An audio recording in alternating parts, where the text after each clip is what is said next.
Hello and welcome to the latest episode of A Discussion. I'm joined once again by Anton, and we're here to discuss what has been a really eventful last 7 days for Burton. And looking ahead, we've got a couple of really important games coming up. Good evening, Anton. How are you? Good, Jack. How's you? Not too bad, thanks. Very happy actually with the results across the weekend. If I recall a conversation that we had towards the end of the last episode, we said we'd be happy with anything from those two games. Obviously, a pretty awkward result against Sunderland, lost 3-0, but we brought it back with an incredible comeback win against Charlton. Overall, the two games, especially the Charlton one, two good performances and getting a good result as well. Yeah, this time last week we said the next two are kind of free hits before the very important two games. But look beyond even those two important games, the next seven are very winnable. But certainly, I think will be a big defining moment of our season. But going back to probably the Sunderland game to start with, I don't think we were 3-0 deserved losing by any means. We'd certainly played a lot better. We had chances of our own. We switched off and we were a bit sloppy at times. For a couple of minutes, we went into our own old ways. Probably 3 months ago, where we just switched off, gave away silly set pieces, and just didn't really man mark. I'm going to say not to blame the goalkeeper, but I think the goalkeeper was an error for two of the goals. But then saying that, after last night's performance, I think you can't argue that he is definitely our number one. I thought he was absolutely magnificent last night, and I think you know me, not his biggest fan, Ben Garrett, but last night I thought he was absolutely tremendous, and it's just amazing what confidence does. I think that's the confidence not just from the goalkeeper, but from the team itself. But Saturday against Sunderland, definitely didn't deserve to lose 3-0. Sunderland, probably the best team we've seen in possession of the ball this season. But we did ourselves, we tried, we got ourselves good opportunities and good chances and good areas, but they were just probably too good for us. Last night, I thought, certainly in the second half, Charlton weren't threatening at all. We could have easily been probably 3-0 down in the first 10 minutes. Garrett making good saves. We're probably a little bit slow out the starting blocks, but thoroughly deserved the victory last night, and certainly 3 points this time last week I never thought we'd have. So that really does put us in a good place and a good stepping stone for what's coming next. And you mentioned about the Sunderland game, and it kind of didn't really seem like a 3-0 game, and I tend to agree with you on that. And I think as many positives you can take out of a 3-0 defeat, where you've also been reduced to 10 men as well, is that we didn't really, the chances that Sunderland created and the chances we created weren't completely dissimilar. And you kind of mentioned the quality, and that they've got some players who really, I think, are way too good for this level. And as a squad, the depth that they've got, I mean, you kind of looked at their bench coming into it and it was like, that's ridiculous, and they're a really, really strong side. And we had our chances, as you said. Johnny Smith looked really lively, as he did against Charlton as well. He got an assist in that Charlton game and hit the woodwork a few times against Sunderland. So, yeah, I mean, there's positives to take out of the game, I think, especially the Sunderland game, where, we lost, but you could kind of, you look back and you're like, well, we've hit the woodwork a few times, maybe got, just one or two things not going our way, switched off for the first 10, 15 minutes, and that cost us the game, really. Yeah. It's just silly errors. I thought we'd got out of that kind of thing, and I think on a whole we will. Obviously, it's not going to happen overnight. The sending off didn't help either. I'm not going to blame the ref for the defeat, but I think from minute one, I think there was a challenge on, not say minute one, probably 10 minutes in, there was a challenge on Sean Clare, which was a bit of a revenge tackle, I think, from Aidan McGeady. On another day, could have been sent off. But I think the referee set the precedent really early on with what he was going to brandish out for yellow cards, and then obviously that had to be consistent for the whole game. So you can't knock him for that. But I think because of his lack of control and probably a bit too eager to put people in the book from minute one, that's why it come across as it was a dirty game. Obviously, then it broadened up on, was it 70 minutes, whenever the sending off was. It made a massive difference. At 2-0, we've still got 11 men. We nick a goal, we're really back in it. And, you get to 2-2 with 5 minutes left. It's certainly squeaky bum time for the opposition that were 2-0 up, because, you don't want to be losing 3-2 after going 2-0 up. So it was a game changer. But there was lots of positives from that game, and it was definitely the standard of players that Sunderland have got in their squad. I say on the bench, probably not even on the bench as well. We weren't disgraced, and they were definitely the best team in the league this season. And Lee Johnson is going to get them playing football. You could see that they were definitely the best possession-based team we've played so far.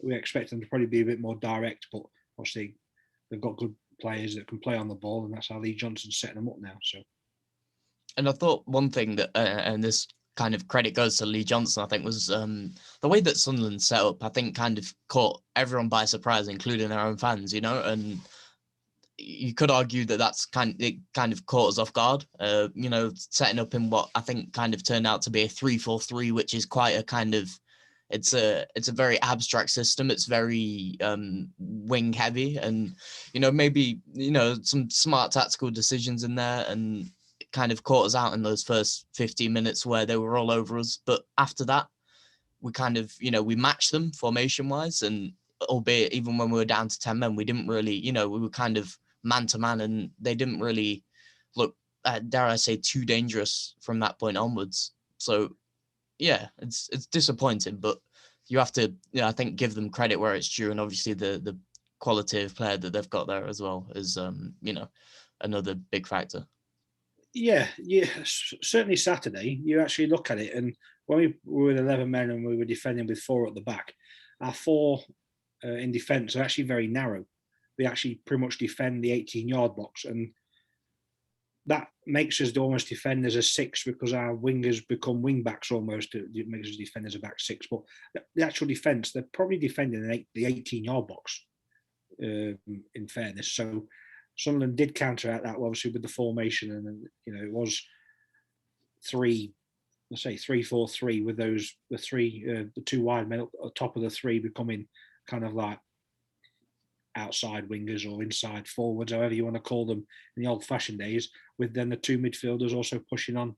So it's quite a flexible formation in that sense as well, and that's why they did double up a little bit, and at times we did get caught probably coming out of positions. But no, Lee Johnson's a good manager. He's obviously managed in the Championship, close to getting Bristol City into the Premier League. He was very close to getting them into the playoffs. So he's a good, shrewd manager. And he's certainly, he's going to turn Sunderland around. The big club it is, with the resources they're going to have, also with the new ownership, you would expect them this year to be knocking on that door. And if not this year, then the money that we'll probably have in the summer, they should be going up very soon. But with that, Anton, we moved on, and we really gave exactly the reaction that you'd want to see after a 3-0 defeat. I mean, we've said maybe scoreline was a little bit harsh on us, but that 2-1 win at Charlton was exactly, it was a really, I mean, maybe slow starts again, which was something that we've, I think, always suffered from for quite a while, is, it kind of takes us 10, 15 minutes to get into the game. I think you mentioned earlier about how we could have been 3-0 down within those first, 20 minutes, but we grew into the game, came from a goal behind, which I think is the first time we have this season to win, and probably the first time since the start of 2020, and that 4-3 win away at Bolton. But we showed character, we showed desire. It was a proper Jimmy Floyd Hasselbank Burn Albion win, really. Yeah, probably the first team we've done a double over, I think. I can think of this season. Obviously, not that many wins to fall back on, but obviously the big victory at home we had against them. But yeah, we did start slow. As I said earlier, Ben Garrett was absolutely outstanding. Not just in those first 10 minutes, but also in the entire 90. He didn't 1 minute look shaky. Didn't have to come off his line probably that much last night, but his shot stopping, his handling was second to none, and you really can't knock him. And you say if he wasn't on the ball, we could have been 3-0 down, as you say, but we weren't. That's why you have a goalkeeper. That's why it's a really important decision, as you know. But you got to take your chances, and that's what we did last night. We probably didn't have lots and lots of clear-cut ones, but we took the ones that mattered. Yeah, we got a nice deflection, but we hit the bar. Our own striker defended one off the line from Johnny Smith's shot. So yeah, you create your own luck, but it's critical that you take those chances we talked about before, those shots on target, or shots and then convert them to shots on target. Then the ratio of scoring is really, really important. But a stat that from Tony Bentley that put on last night, which really was an interesting one, I found, that during football, Hasselbank maintains a 100% win rate when Burton Albion scored 2 or more goals, 21 times in 56 games, all wins. So, again, shows how we set up. If we score 2 goals, we ain't going to lose. We've said before, if we get the first goal, we're really, really hard then to break down. I think we're a lot harder to break down anyway now. But if we nick that first goal, which I think why Saturday was important, and unfortunately we conceded early doors, if people go 1-0 down against us, they know how hard it's going to be. But, we didn't let Charlton out of sight when they went 1-0 up. We equalised fairly quick, and obviously then we got a lucky deflection for the goal, but it could have easily been more as well. So, you could have said we could have lost it, you could have said we could have won by more, but we took our chances, and that's what matters. You create your own luck in life and as well as football. So, I thought it was a deserved victory last night, really. One person who was really, really crucial to that win, perhaps someone that we didn't quite see coming, Anton, a new signing, another one for the window. He joined just before our game against Sunderland, and Michael Fondop with an assist and a goal on his first start. You couldn't really ask for more from him, could you, with the role that he was being asked to play? Looked really good to me. Yeah, you're going to try and pronounce his full name, or are you just going with Fondop? I think I'll stick with Fondop for now. Okay. I'm glad I didn't have to print his shirt with Talon on, put it that way.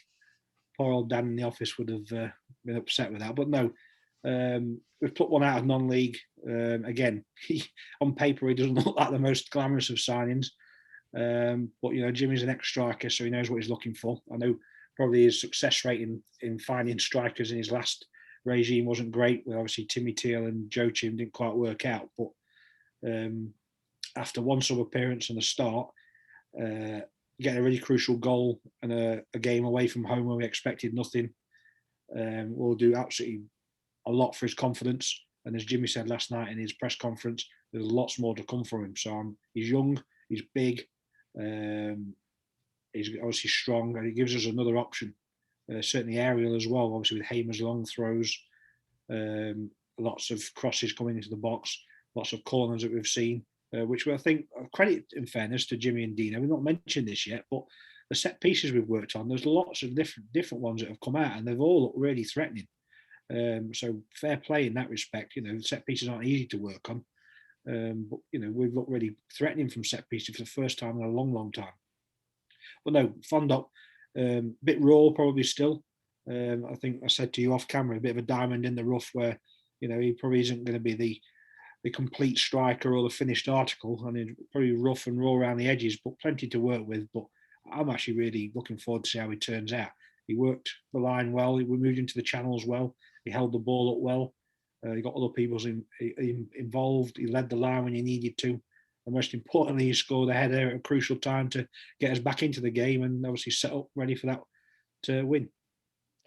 What a header it was, really. I mean, kind of had two Charlton defenders kind of all over him and rises high and a brilliant striker's header, as they say, head it into the ground, which is exactly what he did.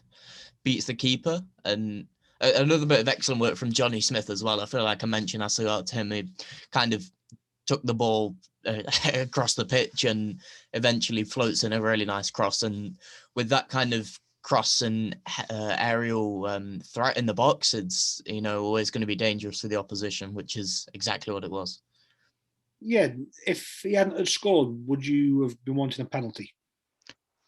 I think it's one of those that I think that gets given in the Premier League with, well, I mean, depending on whether there's Which appeals, team it is? which sounds silly, but I think with the Premier League, VAR would definitely have a look at it. At our level, I don't really know because at the end of the day, I think there's a lot of grappling that kind of goes on, and if you're gonna give it every time, then there's got to be penalties, free kicks, left, right, and centre. But there'd certainly be a case for it, I think. But thankfully, we don't have to answer that question. No, I was just interested in your opinion, but then you turn it round, and if that had been a striker going in on a defender or a goalkeeper, it definitely would have been given because they're protected all the time.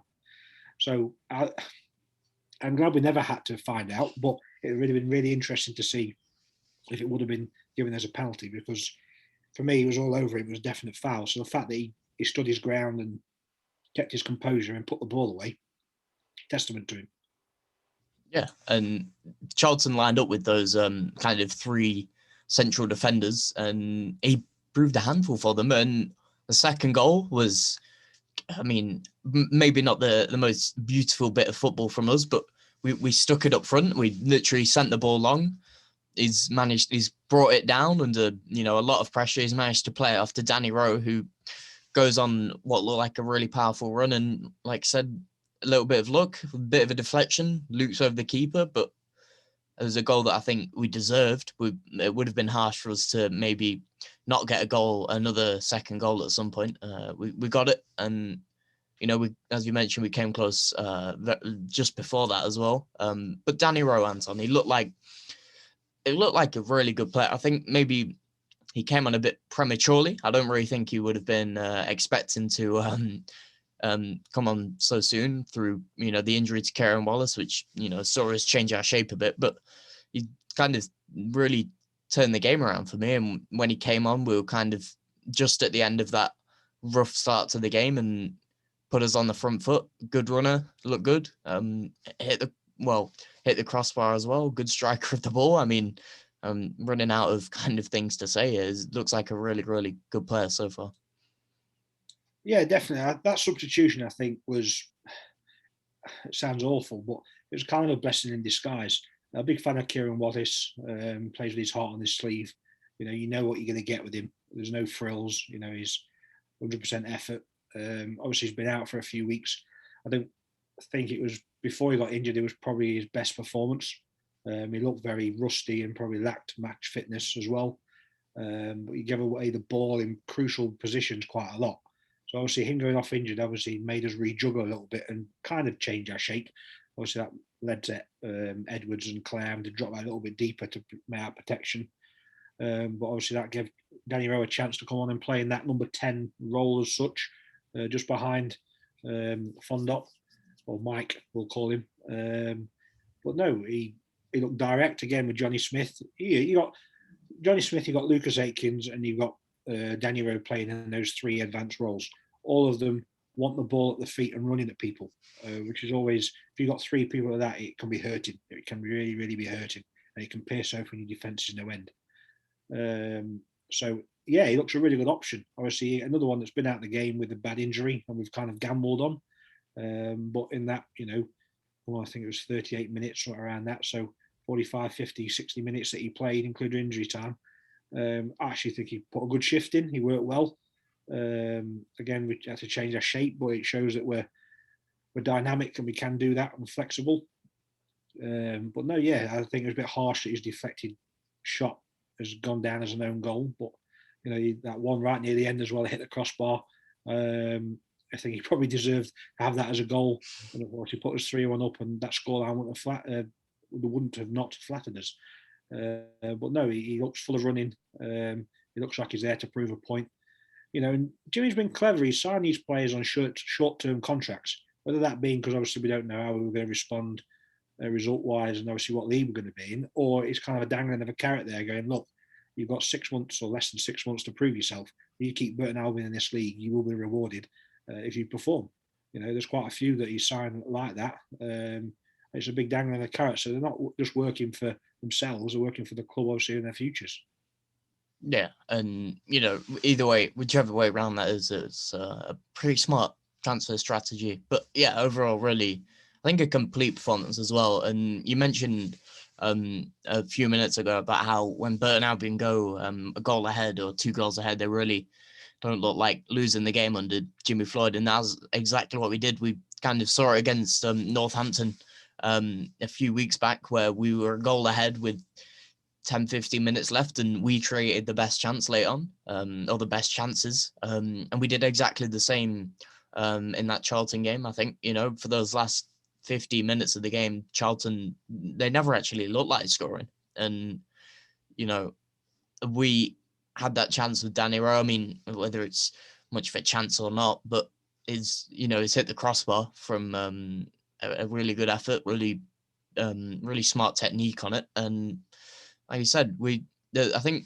whenever we're a goal up at the moment, we actually do something which is really dangerous to the opposition, which is the second that they start to gamble and get desperate. We saw, I think, Charlton sub 2 strikers on,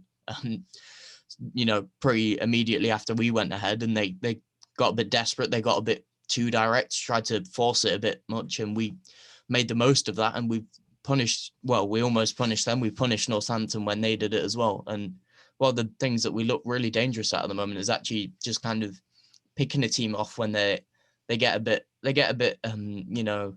kind of, they're worried that they're gonna either lose the game or not win the game. And there's a really they're good goals to score, because that happens a lot in football.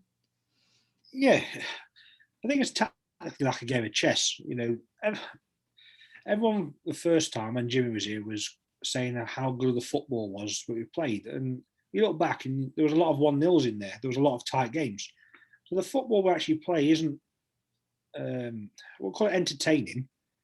We're organised, we're structured, everyone knows their roles, and not that we set up to draw, we set up to keep the game at 0-0 for as long as possible, frustrate teams, make them gamble, and then we hit them hard.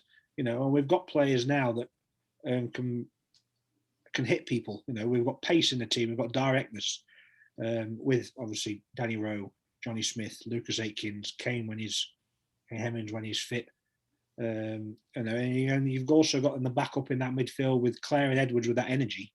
The way we set up will hurt teams, and that's what Jimmy was massive on before, is the fitness side of it. You can take a game into 80 minutes and still be as fit as anybody. Teams will wear down. And I turn back to my coaching hat, the team that I ran for all those years. That was something that I tried to instill with them. And the number of goals we scored late on because we were fitter. We weren't the best team in the land. We played good football, but we made mistakes. But obviously, as you know, with kids' football, it's a bit different. But we scored a lot of late goals, and that's when we hit teams and hurt them. And the later you nick a score one near the end when it's 0-0, teams have either got to take a massive gamble, or they've got to do something really special. And if you like the Northampton game, if you can then wait for that chance and then kill the game, even better. So I think Jimmy's really astute to that. And just going back to the point before we said about the transfers, Michael Fondop's interview, Jimmy and Dino both spoke to him. I don't know if it was the day before or the night, and said, "Look, you're going to start." But they kind of said to him, "Look, don't panic. There is absolutely no pressure on you. It's a game we're not expected to win. You're not expected to be a world-class superstar overnight. Just relax." Football, all sport for me is played in your head. Jimmy's big into it. He's big into his psychology, and I think he's even got a degree in it outside of football. Tactically and on the training pitch, he's obviously very good and very organised. But I actually think that psychology will get into players' heads, and it will get the best out of them. I think that's what you're seeing, and I think that's really crucial in the predicament we're in. And another thing that I picked up watching that interview was Luke Varney, who's still around. He's still, doing bits for the club, giving him a bit of advice. And it's a good relationship to have between, an experienced striker and Varney, who's done, what it looks like Mike's been kind of brought in to do throughout large amounts of his career, rough the defenders up a bit. And with that, he gets the goal, he gets the assist, both where, beats the defenders to the ball, and it's looking really positive from both of them, both signings. Yeah, you touched on Luke Varney there. I think obviously when we signed him, we signed kind of as a dual role to be an impact player up on the bench probably, and obviously to help with the fitness side of things. Obviously, then with Jake going, his roles have probably kind of changed again. But talking to people, he's actually a really crucial member of that squad. He's very well liked in the dressing room. He commands a lot of respect. He's played in the Premier League. He's been around the block for a long time. He's got a lot of experience, and he probably is on his last legs. But if everybody's fit, he probably doesn't make the bench either. But I think he's really crucial to being around that squad. Experience does mean a lot for anything. And if you can pass it on to these younger players, they're absolutely fantastic. And the fact that he's willing to do that as well, because really he's competing with that guy for his shirt. Fondop's come in and kind of bulldozed him out of the way, hasn't he? And come back in and said, actually, he's going to start in front of you. But he's kind of gone, okay, I'm probably at the end of my career. I want to help somebody else. So fair play to Luke Varney. He's another one is vying for his future probably. But the fact that he's shown class in that area, that he's on his experience and trying to help him out is fantastic. I think that says a lot to the characters we've got in the club as well. Yeah, definitely does. And it's kind of, hopefully working towards creating this dressing room atmosphere, and then that, transfers onto the pitch as we looked at. And we've very quickly turned what looks like a really kind of awful situation into one that I think everyone's kind of feeling really positive at the moment. And we're going to have to kind of, one thing that maybe is going to catch us up at some point is there's no rest now, Anton. The games are coming thick and fast. There's no time to kind of, rest on your laurels or kind of, switch off, which so far we've looked okay at. We've just got to, it's important we keep it up. And especially with these two games that we've got coming up away at Rochdale. I mean, it's another huge game. They lie not too far above us, and they're not in the best of form either. They haven't won at home for quite some time. They haven't won in the last 5 overall. It's a must win, is it? Or are we? What are your thoughts on it, Anton? We can't get one thing we can't do. We can't get carried away. We're not out of it. We're still bottom at the end of the day. But we've got 2 games in hand. But as I said before, points on the board are more important than games in hand. Points you've guaranteed because you've got games in hand aren't guaranteed results. So we've got to ensure that we stay calm and we kind of go into this game the same as any other. I wouldn't say it's a must win. It's certainly a must not lose. But we can't. I don't want us, or I wouldn't expect us to go into this game as that we can't lose and be scared and not go forward. It will be exactly the same way as we have done for the last 6 games. As you say, the next 6 weeks, I think it is, or whatever it is, it's Saturday, Tuesday, Saturday, Tuesday, Saturday, Tuesday. I think that highlights the big thing that Jimmy said when he first came in. He wants a bigger squad, 2 players for every position. You saw that on Tuesday night, last night, whenever it may have been. John Brayford came out of the side. There was a lot of changes. Brayford came out. Josh Parker came out. Obviously, Josh Earl came out because of the ban. So there was a lot of squad rotation in there as well. There was no Terry Taylor on the bench, I don't think. We say he didn't come on. There's no Josh Parker in the squad. You still got Kane out injured. JJ O'Toole's still out. Obviously, the goalkeeper situation as well. They were a bit more clearer. So, there's lots of depth and quality in the squad now. And it gives people a rest. And it's going to be really crucial that everybody's fighting fit and ready to go on. So there will be some squad rotation. I would expect Saturday to be a similar lineup probably to last Saturday. Kane maybe, I think it'll be harsh on Fondop, but I think you've got to play your best 11 against these teams. But say the next 7 or 8 games, we play Bristol Rovers, Rochdale, Blackpool, Wimbledon, teams around us. It's important not to lose against them, but it will be a massive, massive statement if we can pick up points against all of them. Say 4 wins out of the next 7 games, I think we're well away. We're well away and getting up there. It's an interesting pack down there, obviously with our 2 games in hand. There's probably 6 teams, is it? 6, 7 teams probably in the pack of going down for 4 spaces. I think we can finish at the top of that and probably increase looking into that pack a little bit further. We play Blackpool as well, MK Dons who are in that pack, so we're chasing them down. But let's not go too blinkered and too far ahead. Let's stay calm, let's stay collective, go one game at a time, and just look at what we're sat in front of us and go from there. Yeah, I think there's a kind of that 17 pack, and then there's I think 6 or 8 point gap between whoever's leading it at the moment and Fleetwood. So, but we've got those 2 games in hand, so that gap does disappear very quick. The gap we had from being bottom of the league on 16 points to the next place above us, that was 6, 7, 8 points at one point. We're now level, and after Saturday we could be out of the relegation zone. So we're caught up no end with games in hand. It's the same in every league. All leagues, I think, are pretty tight in every position now. There's only probably, I think, Sheffield United, unfortunately, and West Brom that cut adrift in the Premier League. The title race was wide open, but it's obviously getting a bit more one-horsey now. But the Championship, it's toss and tail at the top. It's chopping around at the bottom. Top of League One's chopping around. Bottom of League One. In all leagues, it's a really interesting year for football. I think not having fans there has made a real difference and made it harder for a lot of teams. So, we can't get ahead of ourselves, but I'm really positive. And one of those teams that maybe has fallen victim to this new open game that's kind of emerged is Rochdale. They concede a lot of goals. They score a lot of goals. They're one of those teams that that you rarely see a 0-0, but you're likely to see a 3-3. It's one of those situations with them, and it's going to be interesting to see how we kind of face up to that, because it's might be a lot more open than a few of the teams that we've played so far, and it's going to be a really important game that we can finish our chances, I think, because by the looks of it, it's inevitable that they'll create a chance. They've got Matty Lund as their top goal scorer at the moment, obviously former Burton player. It never really worked out for him here.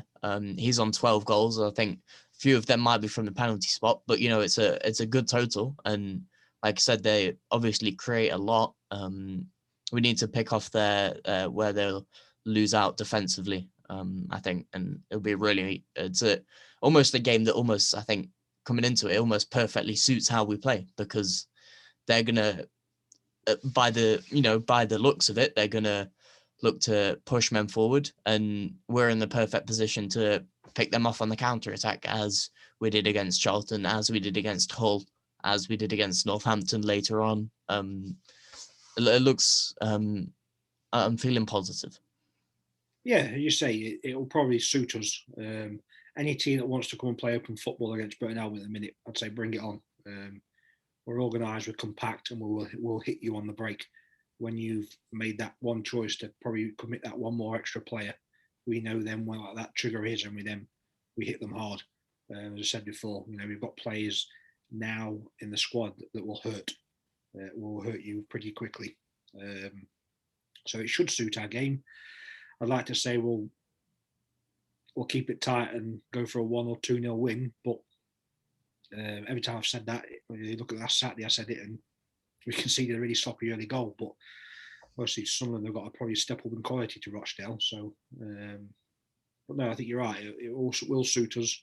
I think they'll play and they'll come at us, but it's how good we are at doing that and then hitting them on the break. And you say they're ropey at the back, and it's that shots to goals on target ratio, and then goals on shots on target to goals. It's really, really important. So again, we'll see what happens on Saturday with fresh legs, but I'm confident again. And then after that, of course, we said about the fixtures coming thick and fast. We play Bristol Rovers, who have newly appointed Joe Barton as their manager. Yeah, I mean, difficult one to predict how that one's going to go, because lost their first game against Wigan, which is but as we know, it takes a manager can take a manager quite a while to kind of put his stamp on the team. So we'll probably stay stamp with Joey Barton.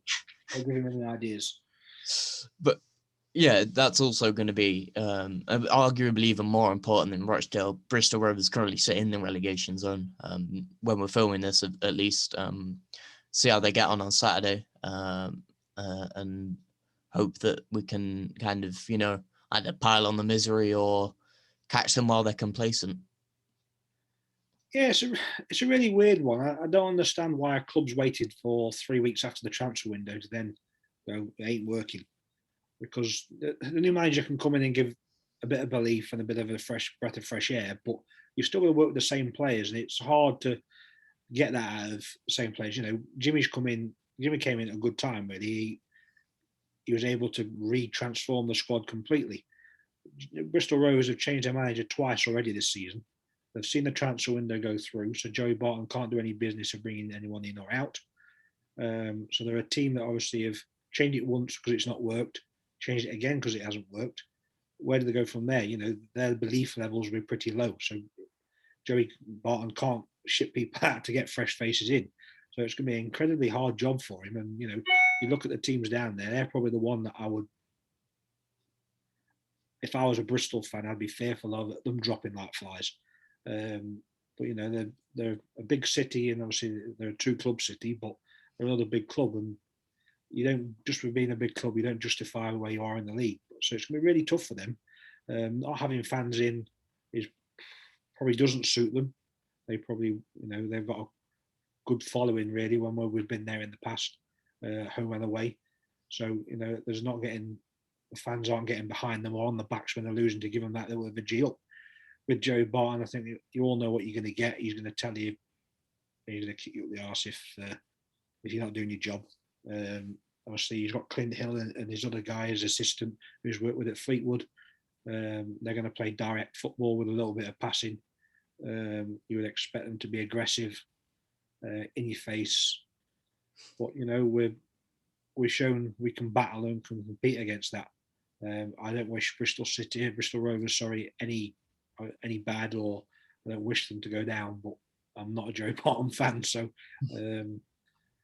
unfortunately, just from obviously his past experiences, but everyone deserves a second chance. But just for the setup and obviously changing the manager so late in the day in the season, when they're obviously stuck in that rut after the transfer window, I think it's going to be hard for them to get out of it. Obviously, I hope for any club doesn't go down. I hope I'm proven wrong, but I just really do think it's going to be hard work for them. But again, it helps us. It helps us out. We're just going to make sure we take one game at a time, not look too far ahead, and just keep picking these teams off when they come round. Which is, I'm sure, exactly what we'll look to do. Did I catch a 2-0 score prediction against Rochdale, Anton, or is it a 1-0, or is it a 2-1, a 0-0, a 1-1? I'm going to go back to 1-0, I think. 1-0 away from home. Yeah, I'll be happy with that. I'm more gutted that we're not going to be there. Nice chip shop outside the ground that we're missing out on. Changed my setup a little bit this week with the Sunderland game. Actually went to the chip shop before we get. So I felt that I was at a away game. The Charlton game. Sorry. So I felt like we're at an away game. Obviously, a nice chip shop there. As you can tell, I probably go for away grounds through chip shops. But no, I shall have chips again probably Saturday at lunchtime, and I shall also have a bet on 1-0, I think. And Bristol Rovers, is that I mean, that's a tough one to predict to me. What are your words of wisdom or numbers of wisdom? My words of stupidity, probably a 2-1 win. Yourself? I think I'm going to go with the opposite view, a 2-1 win against Rochdale and 1-0 against Bristol Rovers. But, I mean, we'll find out. And with how we're playing at the minute and how we're looking at the minute, it's, we're looking up. I mean, not that we can look down really, but, we're looking on the up, and we seem to be improving every single time that we play. With the exception of that Sunderland defeat in there, but overall, and signs of progress. Well, it's playoff form, isn't it? You look at it. You look at our form. It is playoff form. you know, it's a shame we were so far probably out of it when Jimmy came in hindsight, because probably we've got another 10 points. We could have really flown up that league very quickly, but we can't get ahead of ourselves.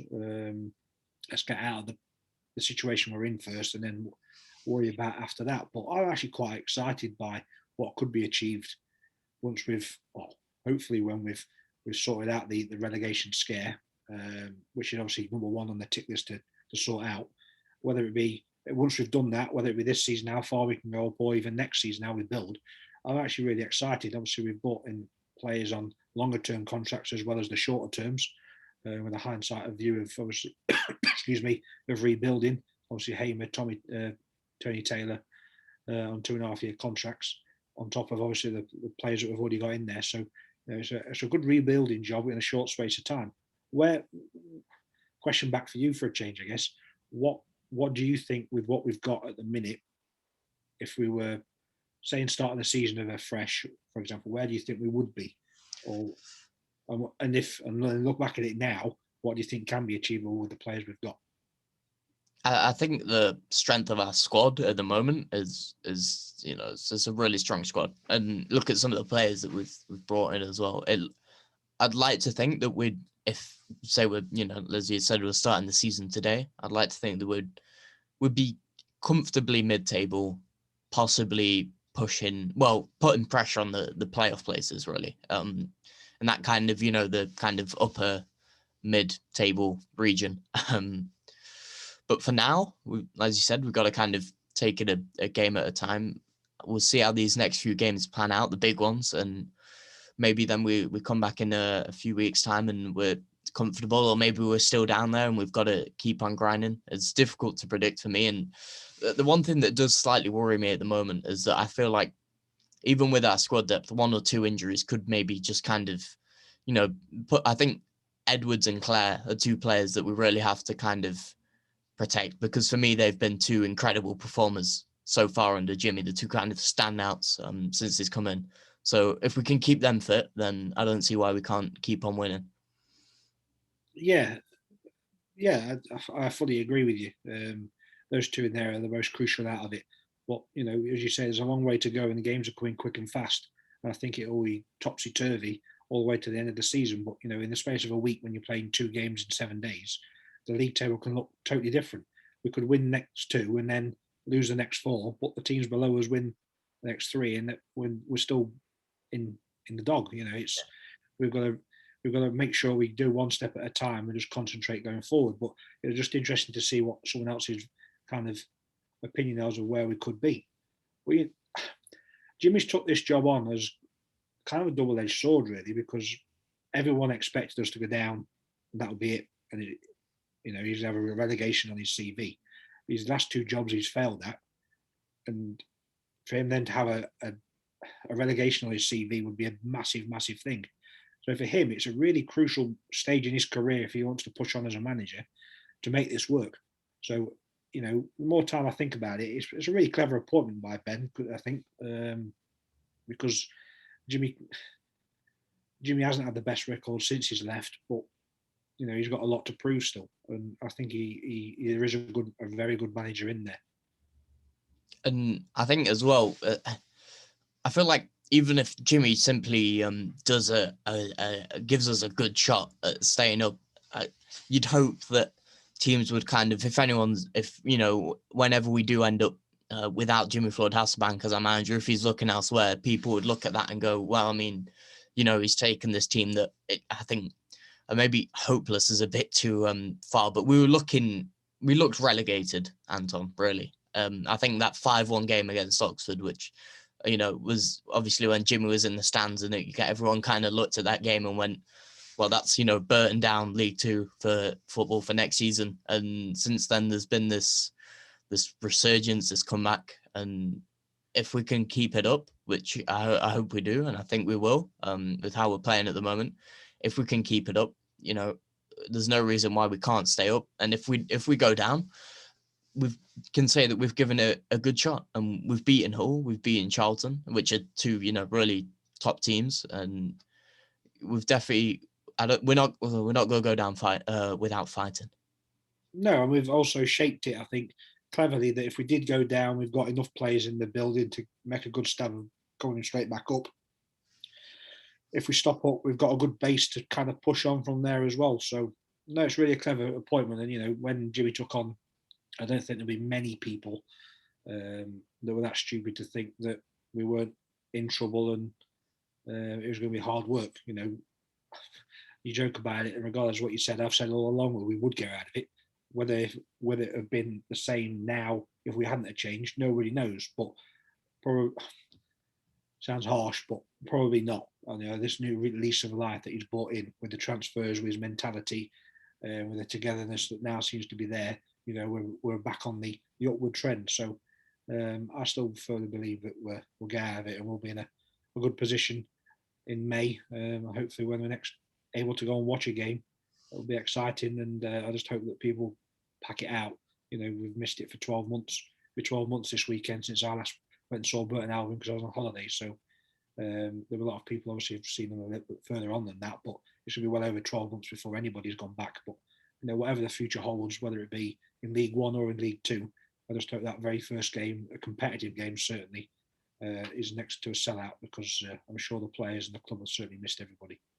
And I think I heard the AFL were discussing about maybe possible fans at playoffs this season. So you never know, if we really keep the foot on the gas, then we might be visiting Wembley sometime in May. But no, it's a good, I think, good news for everyone. Not this May, Jack. There's being positive and there's being stupid. But yeah, no, good news for everyone really. And like I said, hopefully we'll be back in sometime in the future. But until then, we've got to keep grinding out these results, keep backing Burton from home, and hopefully that kind of gets its way to the players and can really kind of keep pushing for these what is going to be a really tricky kind of last few months of the season. Yep, you best get that drum prepared and get practicing for when we are allowed to come back. I'll get some online drumming lessons sorted. Anton, thank you very much for joining me this evening. No problem.